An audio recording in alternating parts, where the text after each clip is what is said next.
meeting to order. This meeting is being recorded. I'm calling the meeting to order at 7 o'clock. Roll call.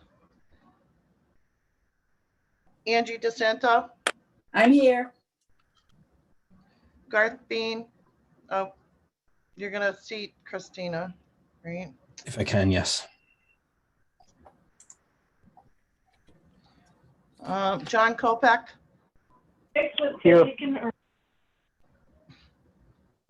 Jesse Burnham. I'm here. Paul Varga. Here. Okay, Esther Jagosinski. Hugh McKenzie, he had told me he wasn't going to attend. And Judith Austin, chair. And Christina, you'll be seated for Garth. Okay. Thank you very much. With that, I'm going to drop so I can focus. I just want to make sure I had 4 anyway. Thank you, Garth. Yes. Okay. Thank you.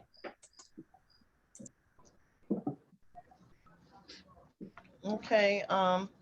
Communications. I did get some communications, but I haven't read through them yet. I've had a very busy week. I know it's no excuse, but I tried. Does anybody have any communications? What's that?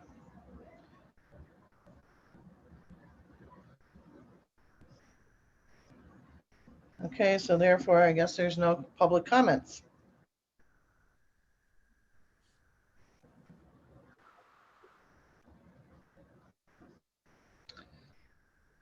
Okay. Approval of the minutes of Thursday, May 26th. Do I have a motion for that approval of the minutes for May 26th, 2022? I can do it. Angie. Thank you, Angie. Fault. Do I have a second? John, second. Is there a discussion? I noticed 2 small typos under guests. Cheryl Baker. Cheryl's name is missing the L. I think there's a semicolon in place of the L. And then under number 6, new business, the 3rd paragraph that starts, he noted the Memorial Day service. The last word is on July 3rd, and it says 3D. It should say 3RD. That's it.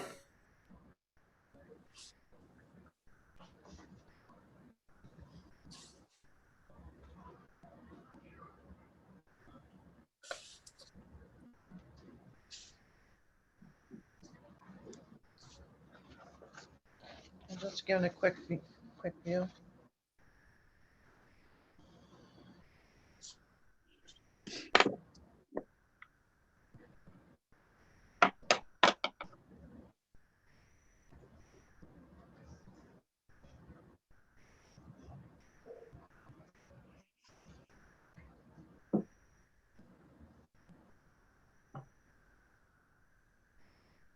Okay.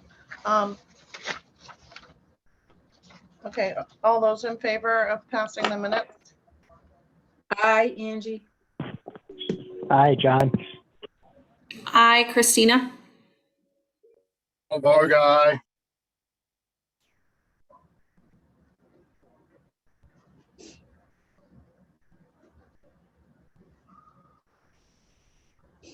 Okay, and Judith Austin, aye. And Jesse, you're going to abstain because you weren't? Yes, I'm going to abstain since I only showed up for like 5 minutes of the total meeting. Okay. I just want it for the record. Thank you. Yep.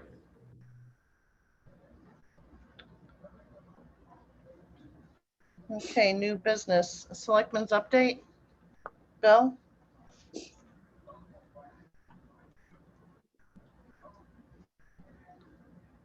Are you there, Bill? I'm here. Good evening.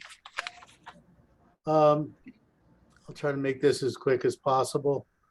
Our Memorial Day festivities, which were held on the 30th, were very successful. We had over 80 people there, and just want to acknowledge a few people, and if I forget any, please forgive me, but Chris Abakoff, as usual, did a lot of the facilitating and did a terrific job. Our highway crew helped out.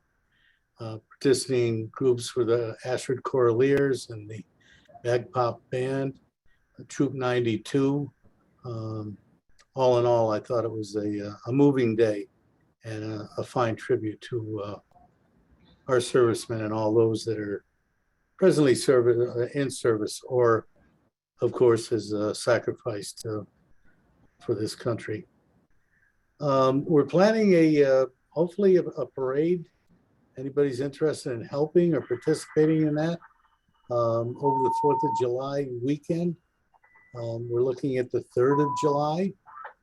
And I know the Choraleers are going to be available. The Babcock Band's going to be available. Hopefully the fire department will be participating in our public works. I intend on trying to do an open house with those facilities, possibly on Friday and Saturday for people just to come down and see what we're spending their tax dollars on and the services that we're rendering. So if you get a chance, pass the word on that.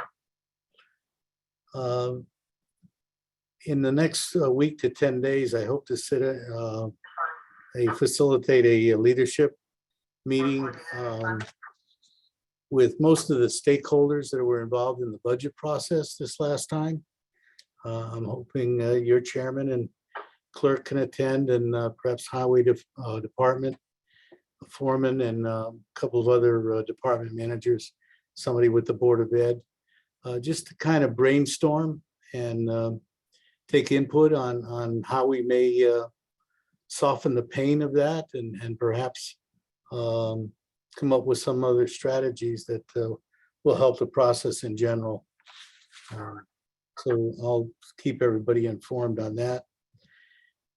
Right now, we're looking to set up a public hearing and probably adjourn to a town meeting regarding ARPA funding and some of the projects that we've got.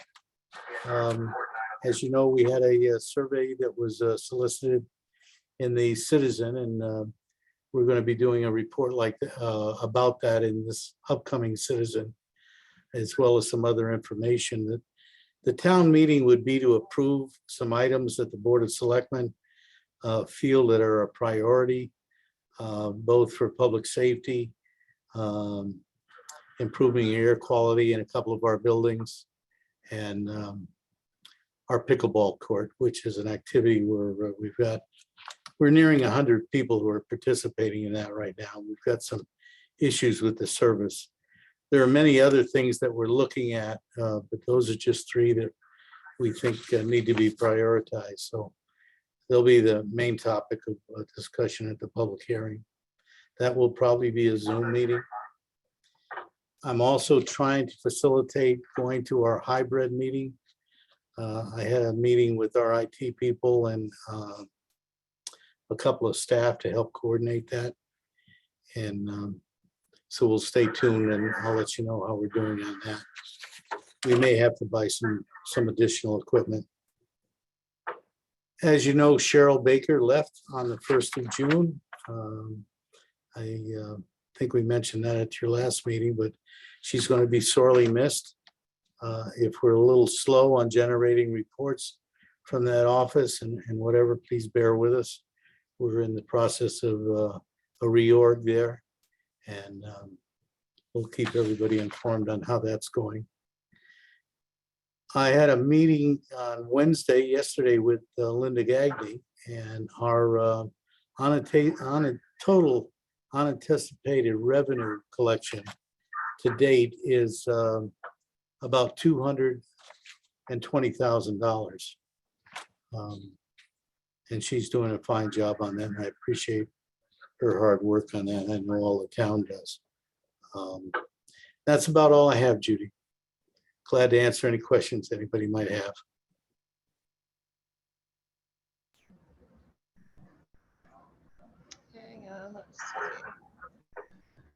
Judy, it's Paul. Could I ask a question, please? Sure. Bill, do you have a date for the town meeting for the public hearing for the ARPA funds yet? July 5th is what we're looking at. Okay, thank you. It's the Tuesday after the 4th of July holiday.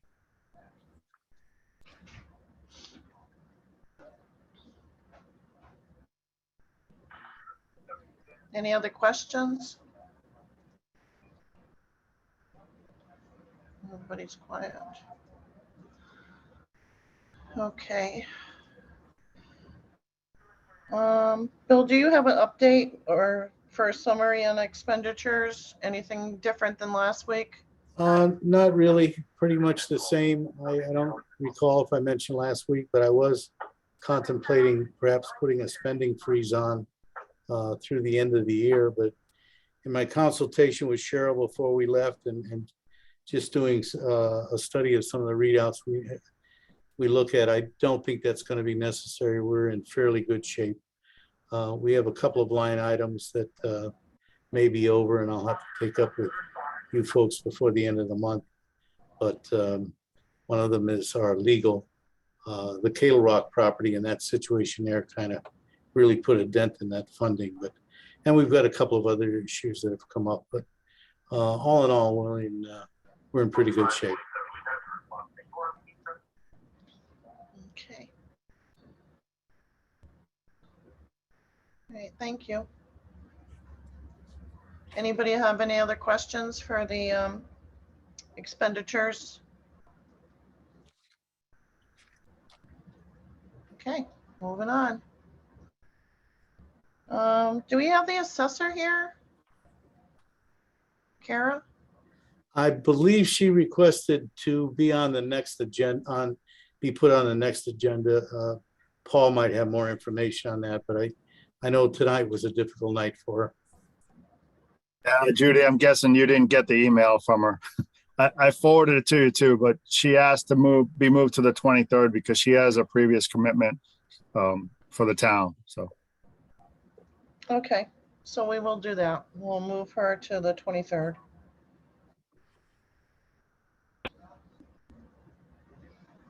Okay, now to old business.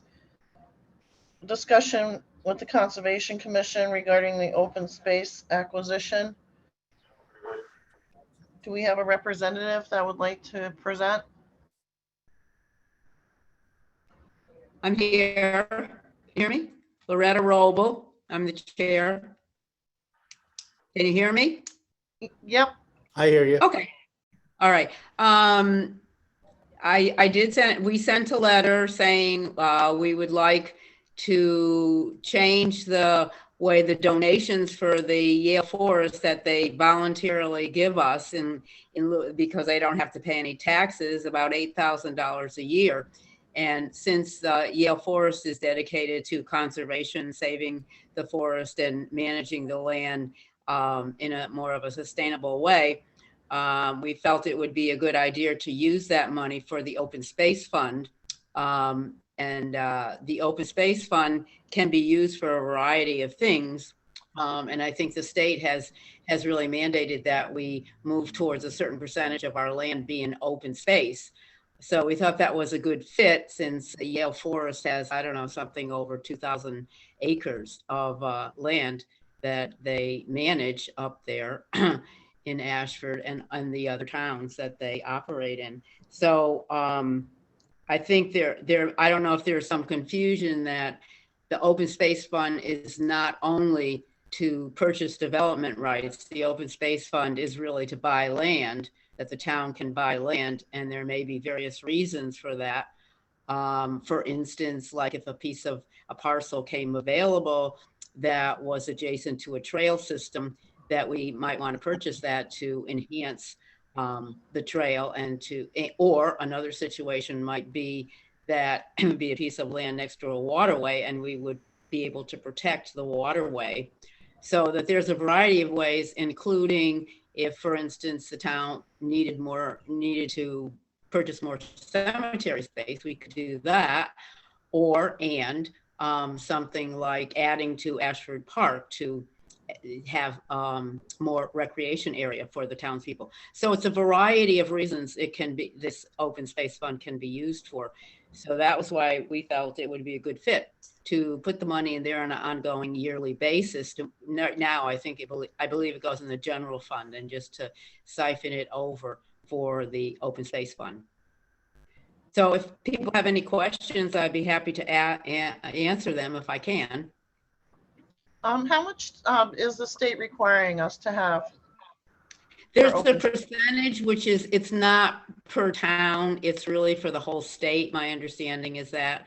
But the open space fund in our town is really exclusively to be used for the benefit of our town in terms of what our needs are. And the thing about open space is we don't know when land becomes available. So if we have a fund, when that situation occurs, we then have the monies to be able to initiate some sort of purchase of it, or beginning to, at some point we could apply for a grant too, wouldn't predispose that, but just to have some money in there that we have some wiggle room, because usually when land becomes available, we don't know in advance when the land is going to come up, or when it's going to be a critical piece that might be important in terms of other linkages or something that we've spelled out in our open space plan. And we do have an open space plan that was written in 2015 and outlines some of the things which are our priorities in terms of helping maintain the natural resources of the town, maintain a healthy water level, and look at critical species and all the other kinds of stuff associated with that.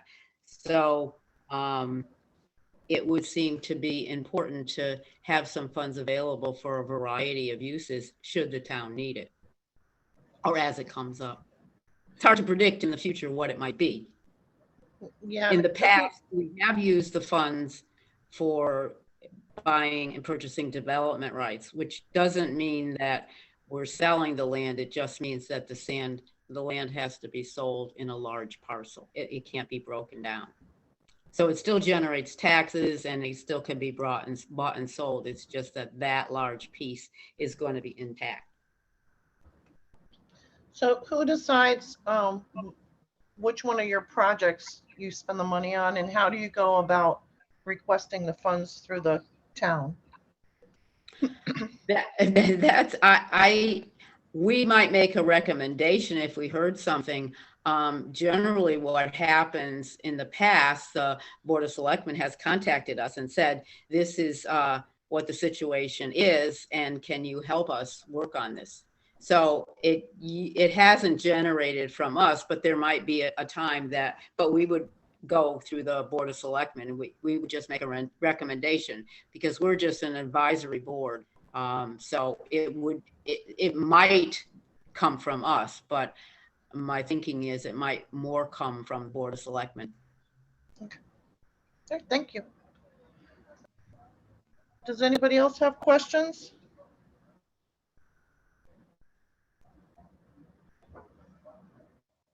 I have a question. Go ahead, Christina. So I'm trying to find it in the audit or the financial statements. I'm not finding it, but so there is an open space fund existing. How much money is in there right now, and how did that money get there? It got there through a variety of ways. When you have a subdivision, the option is you can give money to the town, or you can set aside some of that for open space. So some of it got through that way. I think it originated with the selling of the Wolf property quite a while ago. That there are other ways that the money can be generated, but at this point, there's not a lot of money. I don't know the update on it, but it's a pretty depleted fund at this point. And there isn't any ongoing money coming in. There's some time in the sale of land, there's some money that gets generated, but I'm not sure that actually goes into the open space fund. But so you don't know how much is in there. Bill, do you know how much is in there? No, I was just raising my hand. I'll try to get that information and I'll forward it to Judy and Paul to disseminate. I don't believe, I think it was the last time we utilized it for development rights, I think was pretty much depleted. I'm sure we left something in there, but I don't want to guess at it, Christina. So I'll get that information and get back to you. The typical process, as I recall in the past that we use, is that we'll get a heads up from the planning and zoning or from one of our other agencies or whatever about a potential of monies coming to us as a result of a subdivision or that sort of thing. And then our board will, of course, consider that and make a recommendation to the Board of Finance to do an appropriation into that fund. I believe that's the mechanism that's been used in the past.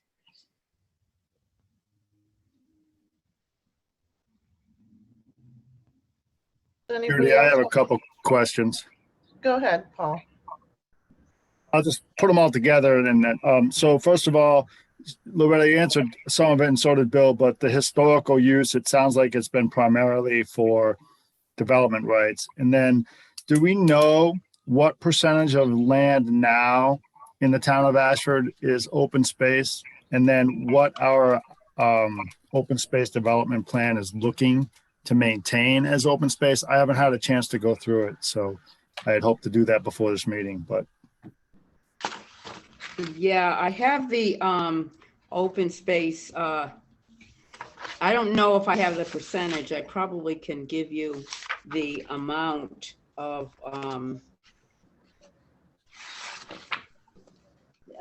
acreage that is.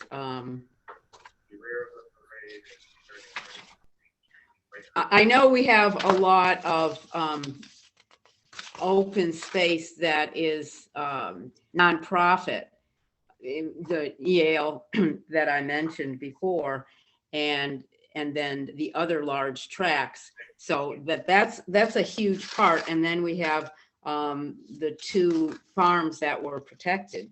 So that's another piece. But I can get, rather than wasting your time right now, I can get that to you. It's just a matter of finding where we have it in our plan. Okay, Loretta, we're just asking Yeah, questions. that's fine. And like I said, I can try to go through this plan. I've been busy with some other stuff. But so then historically, is that accurate, Bill and Loretta, that we've used it primarily to purchase development rights and the town hasn't purchased any property with it? Because there's a significant difference. If the town owns a property, it's not on the tax rolls, where if we would just have the development rights purchased, it does still generate some tax. My recollection, Paul, with the 3 examples that I know of where it's been utilized, it was for that use only. You know, I had a thought, and I believe my board agrees with the concept of what Loretta's group is making the recommendation for, but quite often we'll come up with grants from the state. Many of them conservation type of grants that are available that look for matching funds. And I'm thinking that maybe we ought to take a look at that fund to also serve that need, that if we had a need that we're not even aware of right now, or a grant that we're not aware of, that at least we would have a resource or a pool of money to consider using as matching funds towards other grants. Many of the grants that come up do not allow us to use things like ARPA or the CARES Act monies or those sort of things. You actually have to dedicate town funds for those. And I think if we did have resource and that type of fund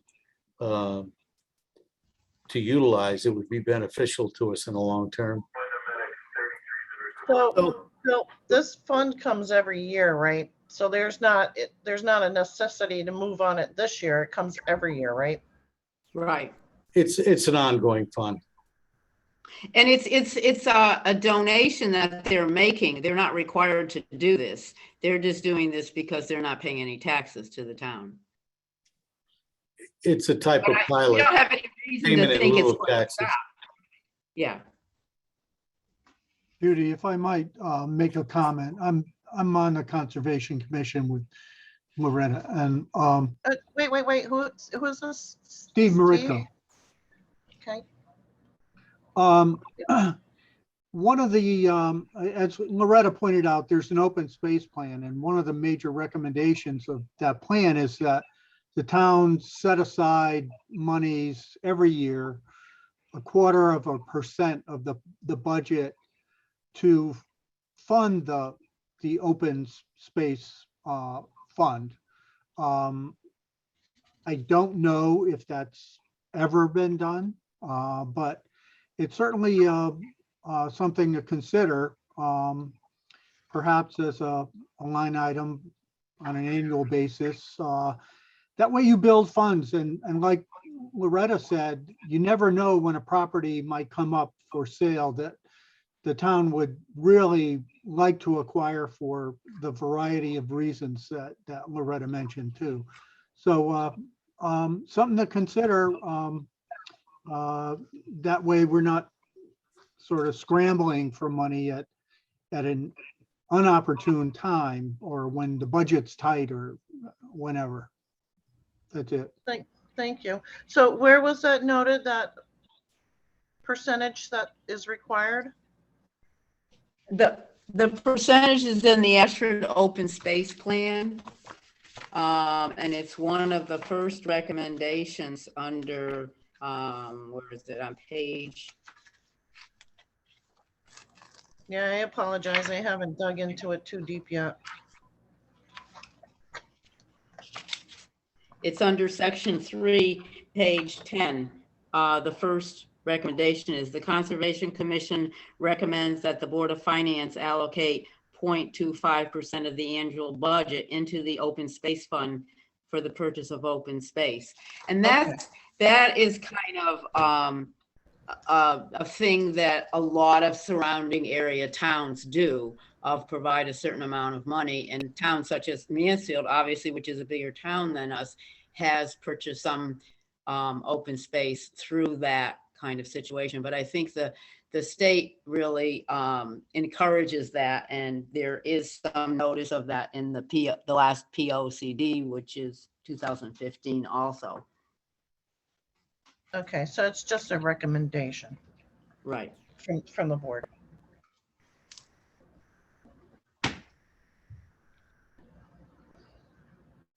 How much would that be roughly, 0.25% of the annual budget? What is it, 15 million? Is that what we would call the annual budget?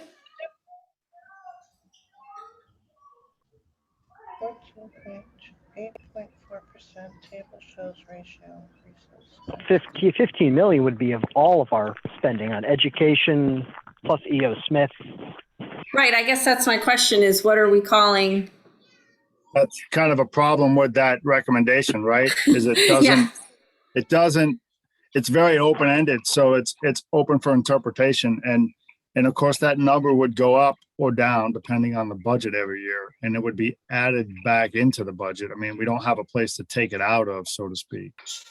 I have a feeling I don't think it's right that we. Yeah, I don't think it's right that we go against E.O. Smith's budget or Ashford School's budget for that matter as a percentage. I don't think that was meant to be the school budget at all. That's really meant to be the town budget. And really the amount could really be any amount. I mean, that was a suggestion. But that's a flexible kind of thing. I think what we were getting at is to have the town thinking in terms of a regular donation so that the fund could be a growing fund. To grow. And so the $8,000 from Yale would at least be a step in that direction. Correct.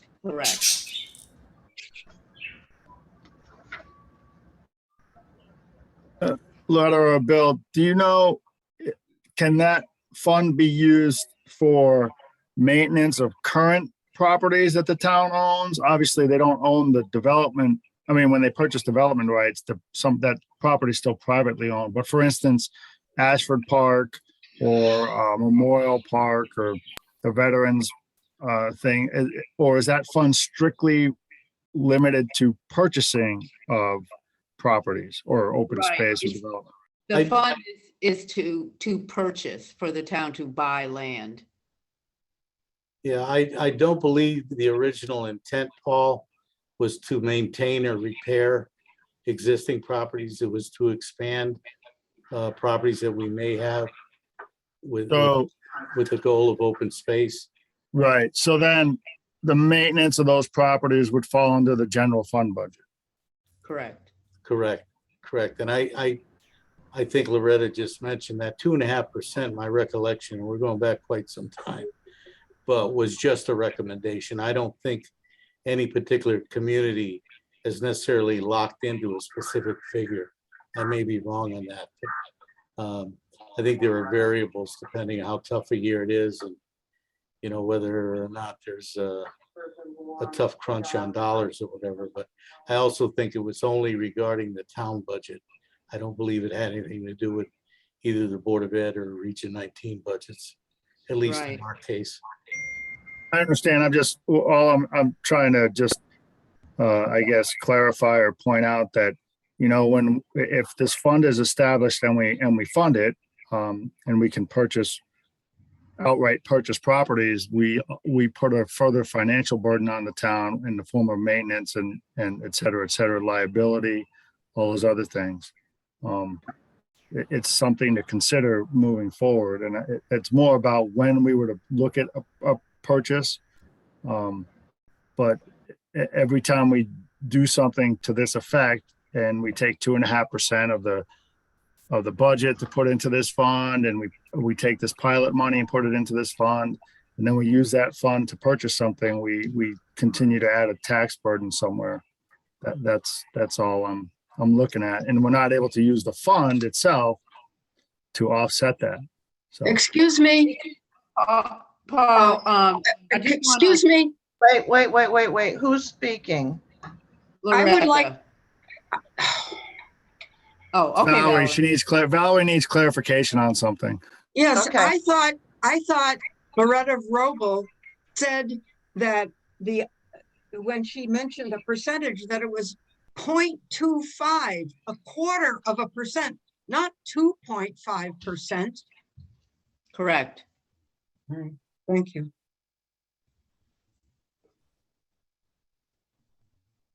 Thank you, Valerie.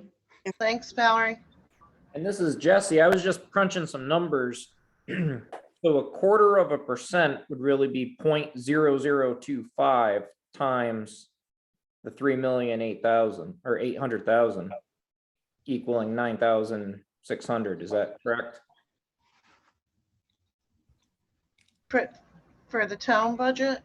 Yeah, if we took the town budget of 3,841,000 and change, multiplied it by 0.0025, I'm coming up with 9,600. I just wanted to make sure that it was. That's what I got. Okay. Yep. So likewise, if we move that $8,000, that's the donation, that's pretty much right on the money of that amount. What they're recommending.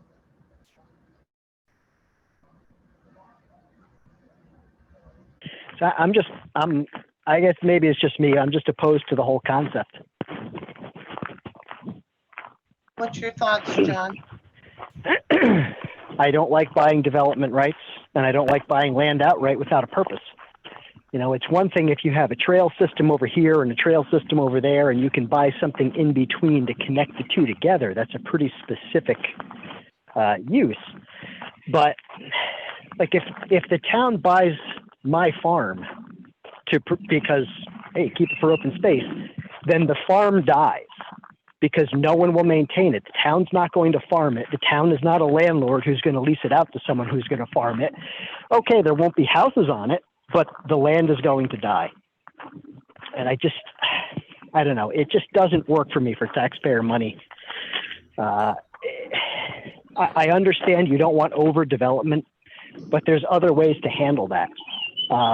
You know, increase the zoning size. If you do 5-acre zoning, then you're spreading stuff out more. You're leaving more land open. You're reducing the taxation on the aquifer and all that stuff. That's one thing. But buying development rights benefits one homeowner one time, and then that's it. Anybody that has that land loses a lot of flexibility in the future. I don't know. It doesn't sit right with me. Can I ask a question? Are you done, John? Yeah, I'm done. Go ahead, Christina. So the example that we've talked about where this was done in Ashford is the Crook Orchards property, which is now Horse Listeners. So that is an example of a property that is still operating as an active farm, but that there are some Because only the development rights were purchased. right, but They're that's saying what that the I preference is to believe. buy land. I believe that's what Loretta was talking about, that there might be scenarios where this fund could be used for development rights. There might be scenarios where it is about buying land outright. And there might be scenarios where it's about connecting trails and properties and that kind of thing. So I think I think my understanding is that this is not about just buying properties to prevent all development, that farms die in this scenario. That may be the case in some instances, but that's not the case in every instance. What's the benefit of Horse Listeners Orchard? Well, I think the people that shop there and work there would say there's a lot of benefit to that. Sure, and I get that, but that's private. That has nothing to do with the town. So if they get too old to farm that land, now what happens? The land You're can still get not guaranteeing that you're not guaranteeing that it's going to stay a farm forever. All you're guaranteeing is that it won't be houses. The purpose of development rights, selling them, is so that any future sale, it gets sold as the total farm, so that the people who are interested in buying the land are buying it either to farm or to keep it as open space. The purchase of development rights, whether it be on forested land or agricultural land, is not to just benefit the landowner. The purpose is to maintain farms and to maintain forests. That's the whole purpose. And it's not, technically, it's not buying land. When we did that with the former Crook's Orchard, now Horse Listener, we did not buy the land. We were buying protection to maintain that space as a growing agricultural space. And I think the Ag Commission would also agree with me on that they were very much in favor of that. And there's been a real push to really work hard to maintain farmland in our town. Why is it the town's business is what I don't understand. It's the town's business because it's an agreement between the state and the town. The way the program was set up is the town pays 75% and the town pays, the state pays 75% and the town pays 25%. So it's the way the program was set up. And the similar kind of thing with the Forest Legacy program, which we are also in the process of trying to finalize the details of that, where the federal government actually buys the development rights, but the town isn't involved with that. That's a federal program, but the farmer has to pay something towards that. And the purpose is so that it can't be divided up. And so the forest would eventually fragment and probably would die. So but why is that the town's responsibility? Why does the town benefit from that? So I would argue that the town benefits. Christina, let the answer be said by Loretta. Let John get his question answered by Loretta. okay, I would say the town benefits because studies show that the most beneficial land to the town is open space. It costs way less to maintain.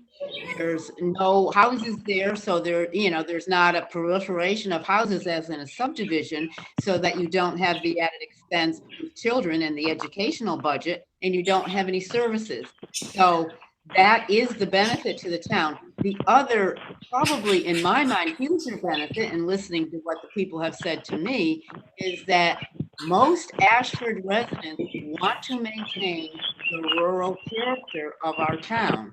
And what most people mean by that is they mean farmland and forested land. Not totally, not never having any subdivisions or anything like that, but it's putting subdivisions not in prime soil or prime forest. That's the whole purpose, to maintain the vitality of our town. We're very wealthy in Ashford because we have an amazing system of waterways, and those waterways are in good shape. So that has added to the vitality. It helps keep the air clean. It helps, provide for animals, and it helps provide for recreation for people. So yes, it benefits everybody in the town. Loretta, what is the state's interest when they're looking at 75% investment? The state wants to the state knows that in order to keep Connecticut healthy, to keep the air healthy, to keep everything thriving, there needs to be open space. That studies have verified that over and over again. The question is, what do you want to put as a percentage? Do you want to stay with a 20%? Do you want to go to 25%? And now with climate change, I think that's changing around. I don't know that science knows enough to say, well, with this influx of all of the pollutants that are happening now and the changes in the atmosphere and the changes in the temperature, do we need more open space to keep our air vital and to keep our air vibrant so that people are healthy? So that it's a changing dynamic, and I think it has changed a great deal over, I'd say, the last 10 years in terms of what we think is healthy lands and what we think of as a healthy town and what's important. I think that a lot of waterways have become polluted for a variety of reasons. And we We're have, on an aquifer, right? Pardon? Ashford's on an aquifer, right? Right. It's all considered a watershed, right? So Yeah, it's a very, very special town in that level. Mhm. And we want to maintain that. And there are times when pollution happens, or, we had a situation in the past where someone's animals were polluting the stream, and they just changed it around, put a fence around and everything. So that wasn't happening anymore. So there are many ways to change things around to keep our waterways very, very clean and pure. And that's something that is not just statewide, it's nationwide, because we have so much water that is not now. Interesting. Thank you. I still say there's ways to do this with zoning regulations that don't involve using taxpayer money to buy development rights for land. That to me feels more like I don't want my view to change more than anything else. Well, I would say listen, I have a farm. It's not like I'm not sympathetic to this cause. I just don't like taxpayer money going to this kind of stuff. It just doesn't feel right to me. And plus, I have to then, I have fought against people, towns trying to buy farmland because I can't compete with them. And when a piece of property comes up for sale, if they didn't get notified of it first and worked out a deal before it got onto the market. Okay, John, are you all set? I'm all set. Okay, Christina? Just to offer a differing point of view, I think it makes a lot of sense for towns to, participate in these opportunities when they come up. It doesn't mean every single farm needs the development rights purchased by the town with 75% of the money coming from the state. But there are certainly opportunities where it makes a lot of sense. And it's not as if we put this money from Yale into the open space fund, and then that just gives them a blank check to go write $8,000 checks for property all around town. They still have to come back to the Board of Selectmen, the Board of Finance, town meeting, et cetera. There's many, many steps along the process where we as a Board of Finance and also the taxpayers would be able to make that decision as to whether they want that $8,000 or more spent on development rights or whatever that might be. So to me, it seems a little like a no-brainer that this money is coming from an organization, Yale School of Forestry, that is the whole purpose. And by the way, is a huge asset in this town. That Yale Forest is absolutely priceless. That's open space and trails that are beautiful and resources that we can all appreciate as taxpayers. It just seems like a no-brainer to me. I realize not everybody shares that view, but I just wanted to make sure that at least the counter view was shared. Well, that being said too, I mean, they could pay the taxes. They give the grant, but that's basically because they're not paying taxes on all that land. So, I mean, it's a win-win at the moment. Judy, can I say something? Angie? Go ahead, Angie. Yeah, I agree with Christina. I would say the $8,000 should go to the land trust or whatever it's called. So that's my opinion. Judy, this is Paul. Could I add to that? Go ahead. So I agree with John in one respect, and I agree with Christina and Angie in another. And here's the problem. The fund on its face value and premise is a good idea. The problem is that what we're trying to do is put a Band-Aid on an enormous wound. And it's not something the Board of Finance can fix. And it's not just the town of Ashford problem. We can't fix the problem that when it comes right down to it, the land I own is far more valuable if I sell it off and they put a development up there. And the flip side of that problem is that the town and the state make it unaffordable for me to maintain that land and farm it. So it leaves me with two options. Option one is I keep it and keep another full-time job and suffer, or maybe two full-time jobs. And option two is I sell it and get out of Dodge. This provides a third option. The problem with option three is when I sell the development rights to whoever, whether it's the state of Connecticut or the Last Green Valley or the Connecticut Farmland Trust, John is 100% correct. I get the value out of it and I can take that money and do whatever I want. But the next person, whether it's I hand it down to my kids or I then sell it to somebody else, gets nothing. And it is extremely difficult for anybody else to compete with that when there's no value left, so to speak. And I'm not talking about the land isn't valuable. I'm talking about the way the financial system looks at it.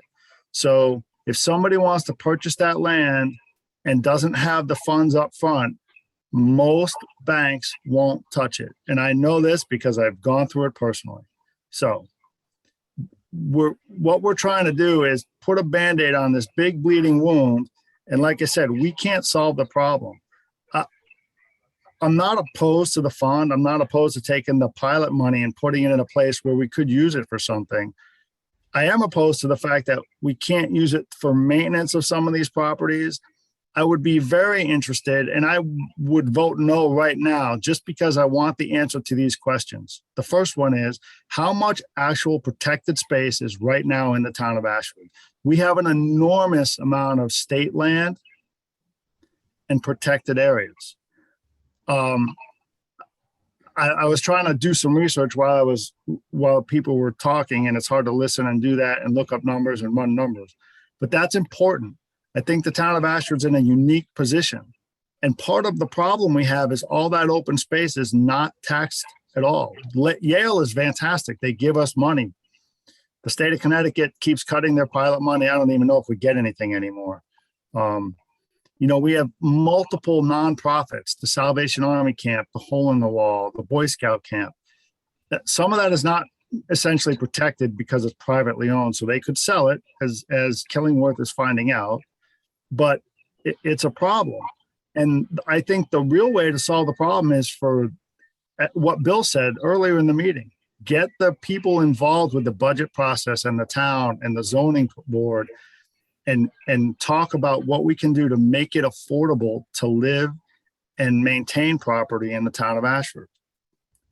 In the meantime, like I said, until we can get some answers about how much protected space, for me, not for everybody else, this is me, how much actually truly protected land is in Ashford. I know we have 2 big farms. We have state land and Yale land, et cetera, because that's an important number. Are we trying to, I mean, what do we want to do? I think Christina was the one who said, and I apologize if it wasn't at the last meeting, how Eastford is buying up land to protect it. That I can't even fathom that, because that would be like, basically you're going to limit anything, and eventually people are going to leave because there's nothing, you can't add anything and there's no value left. But again, that's just my thought on it. So that's where I stand. I'm not opposed to the actual process, but I think it's a small part of a bigger problem. And until I can get the answers to those questions, I can't give a yes or no. It would be no right now. Thanks.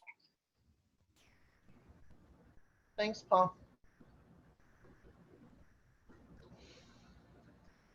Anybody else? Could I just add? Oh, go ahead, Christine. Joe, just to respond to what Paul said, it was actually Garth who mentioned Eastford, but I think the point Garth was making is that, and I think John alluded to this too, is that if you buy up a huge parcel and you prevent houses from being built there, that open space is less of a burden, even, and with development rights, that land is still taxed. So that's not turning into a nonprofit. But even if it is a nonprofit, you don't have children going to school, you don't have people calling the ambulance. So it's less of a drain on the expense side. So I think that was the point that Garth was making. And I'm sure it has to be a balance, right? You can't just, okay, well, we're just going to buy up all the land and nobody can build anything. It has to be done thoughtfully and, you know, with some balance to it. You're 100% correct. The problem is the balance is a moving target. And once you've bought the development rights, that's now out of the picture and you can't change it. So we have the problem in this town, actually, of we don't have enough kids in Ashford School. So that's not hurting us at this point. The other thing is the taxes that I pay on my farm based on pasture land and what I have here, I pay a lot less in taxes than if this property was developed and you had McMansions, you know, every 2 acres or 5 acres or whatever, would generate a lot more taxes than what I'm paying as open space and farmland. So I'm all for open space and farmland and all this stuff. It's just, for me, the idea of taxpayer money and mandating this stuff and putting restrictions that last forever. It doesn't sit right with me. I bought this farm 5 years ago almost. It was overgrown. It had been abandoned farmland for decades, and I have brought it back. I have not gotten any money to do that. That's me, the private sector, doing the right thing, preserving the land, bringing it back. And there's people that want to do that.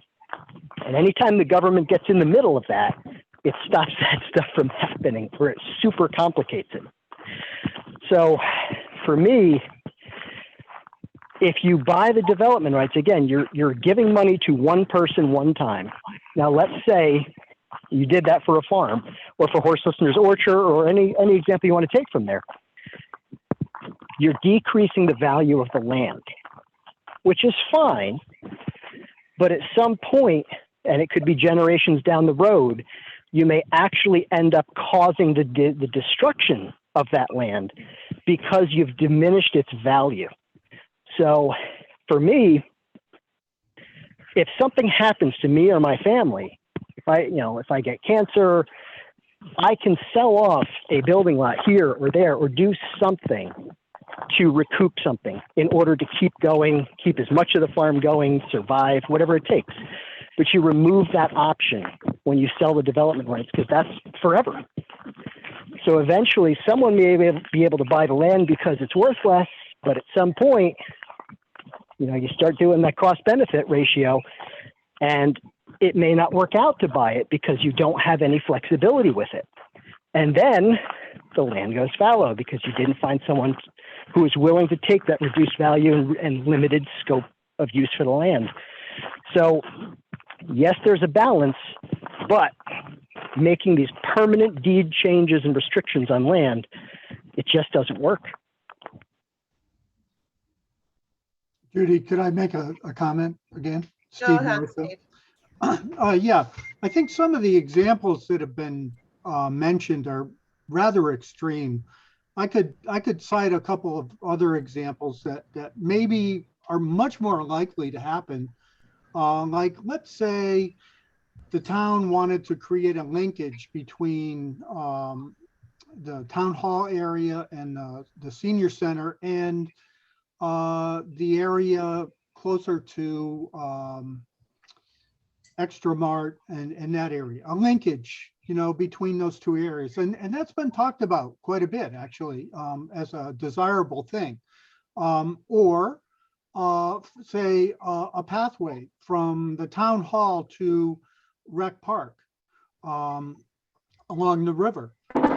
Those would be perhaps a property would come up for sale.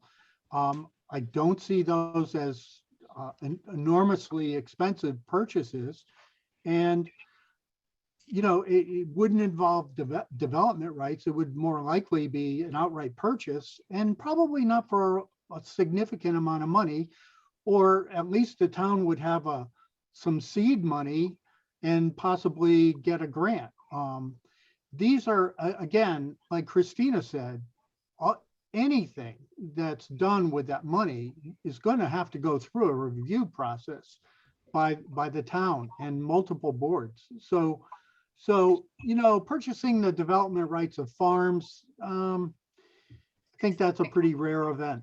I think we've done that twice, and it was pretty expensive, and it wasn't exclusive Ashford money that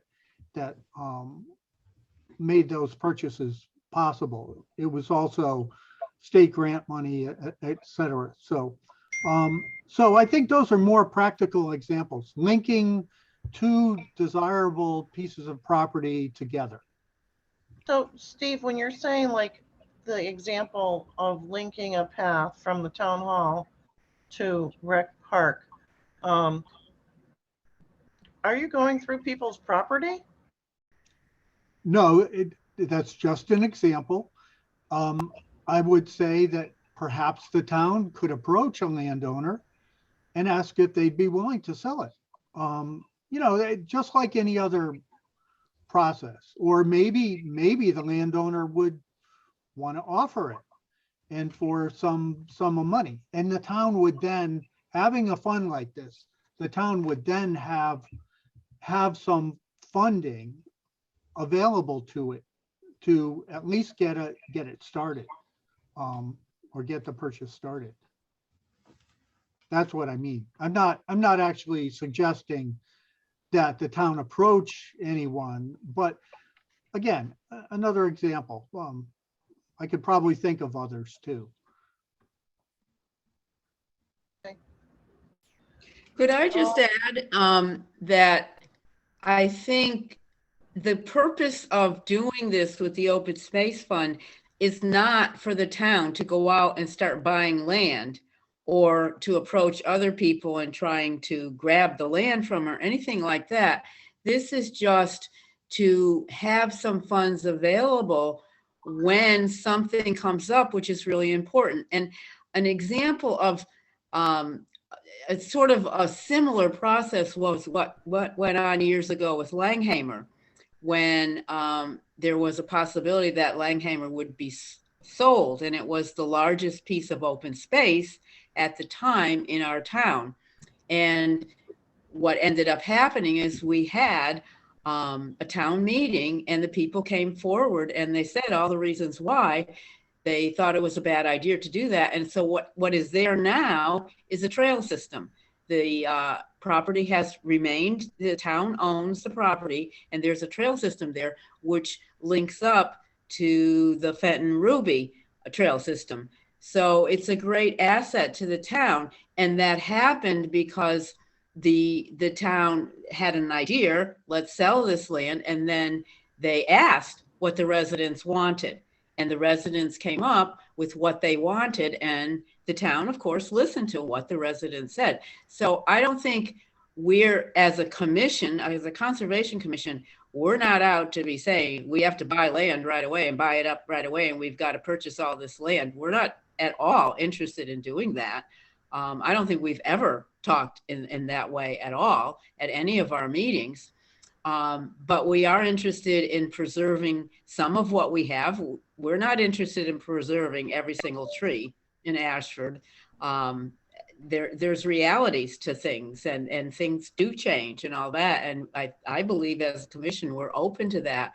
But this is just to have a fund available, and it's an easy source, and it's not really changing anything to take this amount of money from a nonprofit that is giving us this money and put it in a fund that could be used. And we don't even know all the ways it could be used, but it's not going to be used without a lot of discussion in a lot of places, including having a public hearing. So it's not that we're saying we've got to get this and gather up and gobble up all the land. We're not interested in doing that at all. And you know, everyone has a excuse me, a right to make their own decision regarding their land. We're not saying that at all. Excuse me, we're just saying let's have this fund available should something come up in the future, or when something comes up. But it's not really about percentages in my mind or anything. It's about how do we keep Ashford, you know, green and vital, and have the farms going, and have the forests growing, and have the people have a beautiful town to live in, which is what we have right now. Thank you. Thank you, Loretta.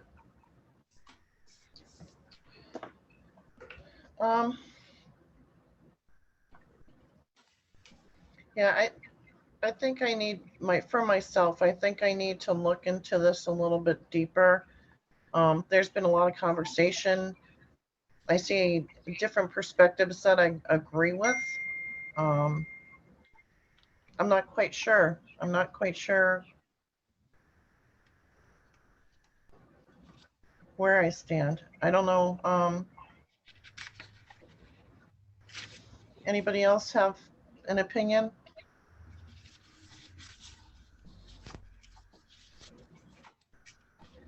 Do we want to table this until we get more information on how much land we have acquired this way? And before you do that, Judy, can I just give people on the Ashford Open Space Plan, which is on the website, on page 14 and 15, it lists the open space inventory, and it lists how it's set up. Government owned, privately owned, land trust, nature conservative, wolf den trust. And that spells it out very clearly. And also the privately owned things is obviously not permanently protected, as we all know. I mean, part of it is Boy Scout reservation, and the Boy Scouts have in the process of selling their land. But that will give you a pretty clear understanding of what is there in our town. Okay, thank you, Loretta. Sure. Yeah, I just don't want to rush into a decision when it's, seems like it's quite passionate on. Uh-huh. The permanence is what kills me on this stuff, because 250 years from now, people might be in a whole different mindset and a whole different set of circumstances, and they're going to say, dig those people up that decided this stuff because they tied our hands. Yeah, please don't dig me up. Listen, John, let me share with you that when Goodwin Forest was created, the man who wrote up the contract for what he wanted said that he didn't want any hunting on that land. Well, you know what happened, that the land became overrun with deer and they were eating all the vegetation. And so they had to really change that around to have best management practices for maintaining the land. So that was a situation where something did get changed following what those people who came after believed was his intention, was to not have the forest destroyed.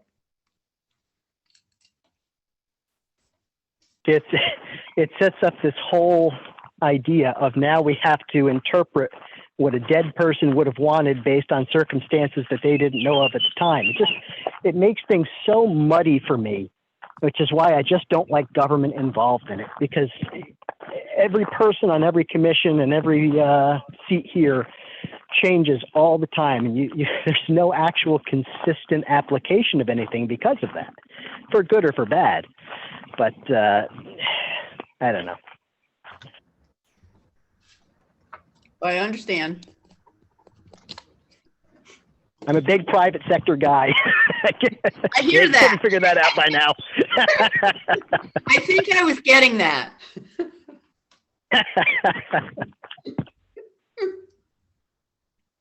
I think it should be preserved because the person does the right thing and preserves it because it needs to be done. I don't know. It's high ideals, I guess.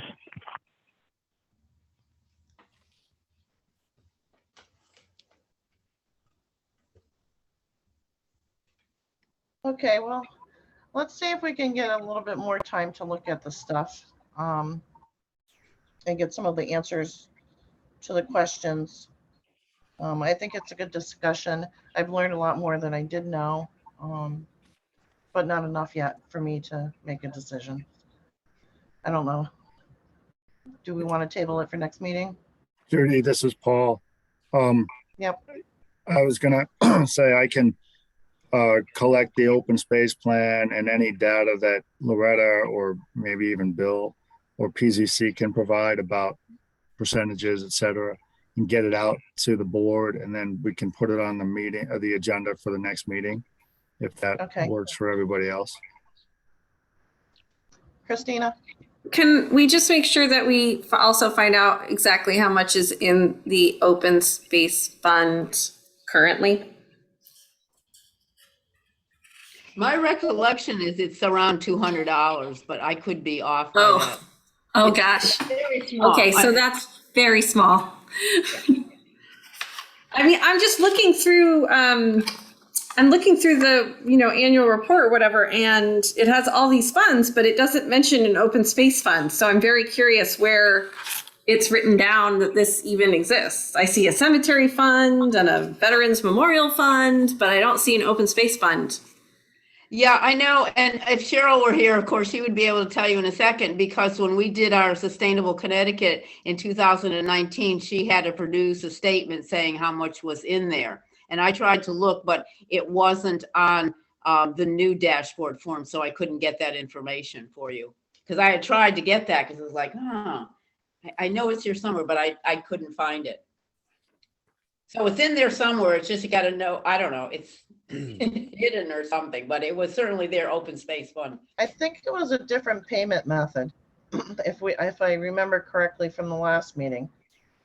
We acquired the money a different way, and that's why it was reported differently. But maybe we can ask Linda Gagney about that.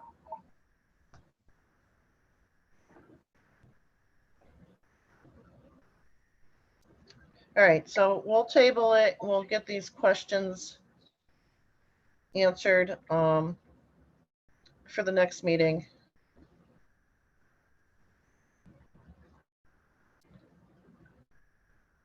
Well, I appreciate your entertaining this, and if you need anything from conservation, you can just let us know. Oh, thank you very much for your presentation, Loretta. I Okay, know it's a little nervy, you know, talking to people, you know, that you're not familiar with, but, you know, a lot of us aren't familiar with the process, so I'm just educating ourselves. well, it's good to ask questions and find out, and it's also good to have differences of opinion, and that's why, you know, things are rich and creative, because nobody, you know, everybody thinks differently. It's good. Okay, thank you. Okay. All right, you guys all good? Any more questions? The board? Okay. Thank you. Moving on to the Jesse annual report update. All right, I've been in contact with Bill. He was gonna send out some personal requests to follow up, but basically we're got 7 that we're totally missing. One being the Board of Ed. Just Bill, were you still gonna reach out to the Board of Ed on that, or do you want me to contact them directly? And then there's a few other that are just like kind of half the report was submitted and we're still looking for a few more details on. I have made an earlier request I was going to follow up on, but you're welcome to, there's no problem with us double teaming everybody, but my intent is to circle back to everybody that's still missing on our list. Okay, but Thank were you, you Bill. sending something over to Craig and the Board of Ed, or? Yep. Okay, What was that, Bill? Are you sending something over the Board of Ed too? Yes, I said that I already gave them a reminder a couple of weeks ago, but they've been a little busy over there. But I will follow up both in writing and a personal contact with not only the Board of Ed, but the other 6 that are missing. As well as I was a bit shocked, Jesse, when you told me you had not got a annual report, a audit report. yeah, I just have the hard copy. I believe it's available on the internet, but I have such a hard time finding stuff on the town website. Well, we're looking to reorganize that too, but I'll get you all that. We'll follow up more this week, tomorrow and the rest of next week and get it done. Okay. Thank you, Jesse. Thank you, Bill. Hey, Judy, real quick, Jesse, you did get the fire marshal's amendment to that, right? I think so. I'll have to double check that one. Okay, if not, just let me know. I'll get on them again.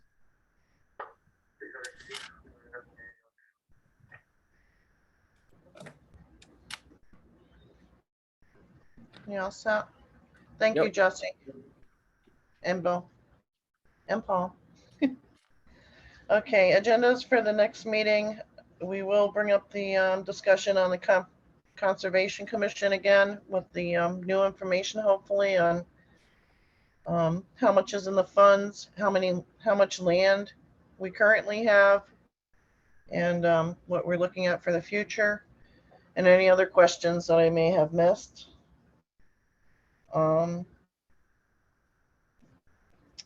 We'll see how the progress is on the annual report update from Jesse.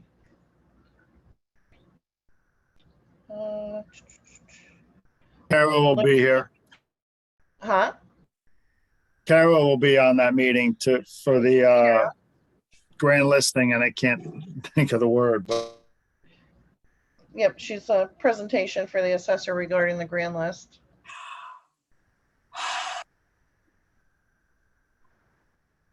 There was something else. What was the other? Oh, any changes in expenditures or what we currently have.